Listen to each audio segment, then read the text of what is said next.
Draymond, you obviously knew with Durant out, you need some other guys stepping forward. How do you describe JaVale's game tonight? It's kind of awkward with him sitting right here. Be nice. Be nice. No. Yeah. No, he was amazing. You know, the energy that he brought off the bench, you know, obviously it showed up in the points. And, you know, with him being that lob threat at the rim for us, you know, it's kind of like a bailout. You get in trouble, you just throw it to the rim and he goes and get it. But it was more than that. You know, it was offensive rebounds. It was a great post move. You know, it was the blocks. It was the defense in the pick and roll coverage. I mean, he was amazing all over the court for us tonight and, you know, gave us a huge lift off the bench.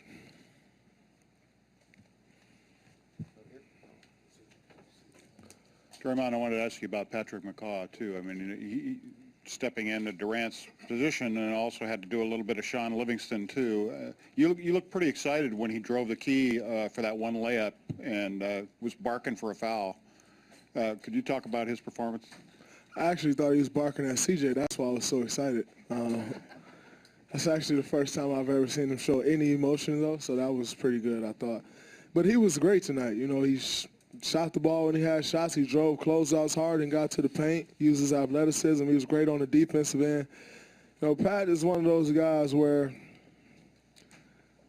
he don't show that he's overly confident because he'll never say anything, but he's one of those guys that you don't have to instill confidence in. He feel like, you know, oh, it's the NBA, like I'm here. I should be here, and I'm going to do what I do. And, you know, it's a great thing. And, you know, he stepped in great for us, was big for us tonight.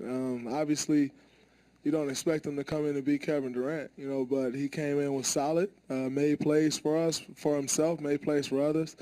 And he got a lot of deflections on the defensive end, which was key also. Janie McCauley from AP. JaVale, Lillard was just in here and said we cannot let him impact the game the way he did. And how much pride do you take in the way you're contributing on both ends right now, and you guys going up there with a 2-0 lead? I mean, I take a lot of pride in it. We've really been harping on pick and roll defense, and I've really been trying to step up on that. So I feel like we did a great job tonight, and I feel like we have to continue doing that, especially in game 3 and 4. Hey, JaVale, Colin Rush with NBC Bay Area. Can you just talk about your efficiency? Obviously, 7 of 7 tonight. You feel like you're feeling this offense as good as you have all season right now? Yeah, definitely. I mean, that's my whole thing. I just try to be efficient out there. I don't try to do too much. I just try to do what's necessary for me in the minutes that I'm out there, and I feel like I'm doing a good job at that. Draymond, did you ever think you'd see Klay Thompson rise up for a block at the rim like that? No. It was pretty amazing, though, you know, for him to go vertical and then just block the shot like that. You know, it was a pretty monstrous block, and, you know, it was fitting that he got a 3 on the other end because that's what Klay is all about. You know, he's about getting his shots up. But he made the defensive play, and he was rewarded on the other end. But it was, you know, definitely an amazing block. He sunk over to help. Good thing about that block was Klay blocked it, but if he didn't, JaVale was about to block it also. So it was a pretty unique play. Draymond, after that second quarter foul by Myers Leonard, it looked like you were telling the officials, if that had been me, that would have been a flagrant foul. What was your message there on the line? You heard it perfectly, brother. Maybe a 2, but it's okay. Life goes on. Jan Lu from World Journal. Draymond, you know, CJ and Damian just got 23 points. You know, what's key to defense? Just not letting them get in their comfort zone. You know, when you let them come out and get easy things from the beginning, they get in the rhythm and they're tough, just as tough to stop as anybody in the league. You know, but we came out from the jump. We were up on the pick and roll, started out with Zaza. You know, we didn't let them get to their left hand as much as they wanted to, as much as we did in the first game 1. And, you know, they felt us from the beginning, you know, as opposed to all of a sudden third quarter, you know, then you start to, you know, apply more pressure. We did it from the jump tonight, and you know it had an effect on them. I think they were a little tired from game 1 because they both exhausted a lot of energy. But you know that's the series. You got to give our guards a lot of credit, our bigs a lot of credit on what they did to stop those guys, and you can't expect to hold them to 23 points every night. But you can't give them 75 either. So it'll probably be somewhere in the middle of that, and that's fine. But we just got to keep trying to make it tough on them. Tony Harvey, Sacramento Observer. JaVale McGee, that is. You come from a strong bloodline of basketball players. Your dad, George Montgomery, played at the University of Illinois. Your mom and her twins played at USC. And plus your mom was a coach at Sacramento High before you went off to UNR. Can you talk a little bit about that? And is that an incentive or, kind of put a chip on your shoulder that you want to, keep that tradition going? Yeah, definitely. I mean, I basically have a basketball family, so it's just instilled in me, and basketball is basically all we know. And I just feel like that's what we need to do to be able to be a part of the McGee family. You got to be athletic, and you got to be running the floor. You got to be dunking. You got to be doing something. My sister's 6'7". She can dunk, so it's just crazy. But it's just definitely my family to play basketball.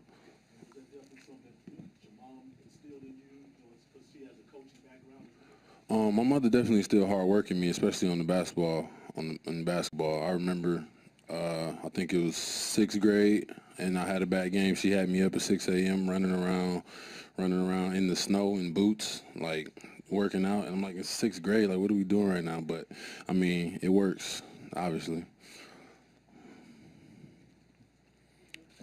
Ethan Strauss, ESPN. JaVale, you talked about stepping up and pick and rolls earlier. I'm wondering what coaches and players have been helpful for your defense this season. Shout out to Ron Adams. He really harps on the pick and roll and defensive strategy. So just shout out to Ron Adams. Monty Poole, NBC Sports Bay Area. Draymond, people talk about you and KD and Steph and Clay and the All-Stars, but on a night like tonight when the offense is kind of coming and going, what does it mean to have 33 points from JaVale and Zaza and David off the bench, the bigs? It means a lot, but, I mean, a lot of people do talk about the four of us. But one thing that's constant, in this organization is, everybody. The strength in the numbers, the depth that we rely on so heavily throughout the course of the year and through the playoffs. And, it showed up tonight.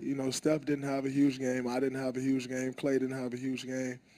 Yet we were able to put the game together that we did tonight. And, it's a testament to that depth. We won almost by 30 points without anyone having a huge game. But everybody did a little bit of something. And, that's especially important with KD out. He's such an important and huge force for us, on the offensive and defensive end, but especially the offensive end, that, when he goes out, you usually always say, oh, man, Steph's going to have 30 and Clay's going to have 30, but that didn't happen tonight.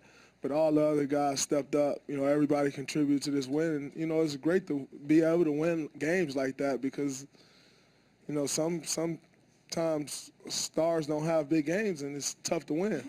That's one thing that with our team, we always say, no matter what, we can go out there and get a win. And, it showed tonight. Draymond, kind of similar question. What were you thinking when you heard for sure that Durant wasn't going to play tonight? And do you think you sent a message to Portland or even the rest of the league that you can win a game by 29 with Durant out and some of the other stars not having huge nights? No, I don't think it sends much of a message. One thing we know is it's one game. That doesn't say much to Portland. Oh, they beat us in game 2 without KD.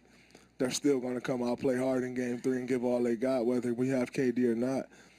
And that goes for anybody else in the league, but at the same time, it is a confidence booster for us, to be able to go out there and win like that without him.